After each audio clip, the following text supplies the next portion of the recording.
We begin this evening with a search for possible graves leading to new discoveries beneath a fence at a cemetery in Gwinnett County. Now, a specialist hired by family members of people buried at the cemetery says he's found what may be multiple burials beneath that fence.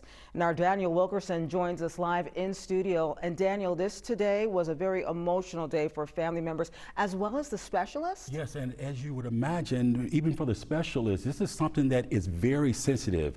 He also stresses that these findings are not definitive, but this morning as he scanned the ground along the fence line, he identified what he believes are two possible burials under the fence and a third location which may also contain a burial. That discovery drew a strong reaction from family members watching the search and later a two-word response from the pastor at the center of this controversy. I'm just walking around right now, Dan, to see what we got. The search began with specialized equipment and a question family members have been asking for months.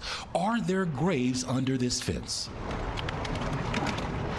Lance Schroeder is president of Omega Mapping Services. He uses ground-penetrating radar to map what may be hidden beneath the surface.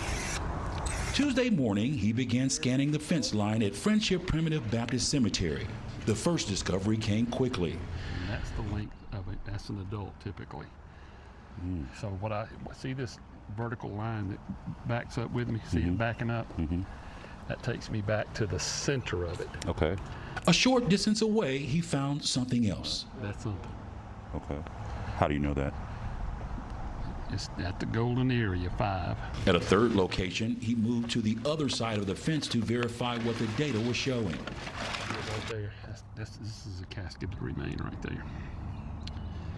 Gosh, I hate it for him. What emotion do you feel when you come across something like that? Well, there's a part of me that's elated. I put this person back on the map, literally and figuratively.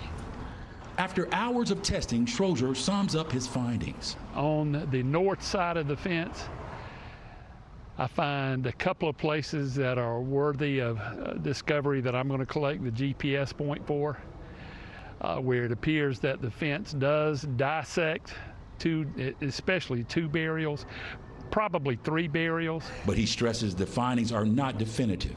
I got the edge of him right here. The best thing to do is to get a professional archaeologist involved, if necessary. The cemetery is owned by Life Point United Pentecostal Church. At one point Tuesday, the pastor, Michael McCormick, approached family members. Okay, no comment? He said he would not be giving a comment.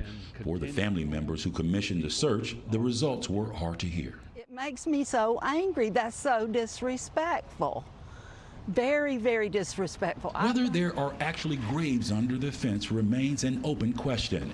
But after a morning of searching, the families now have something they didn't have before: possible burials and new questions.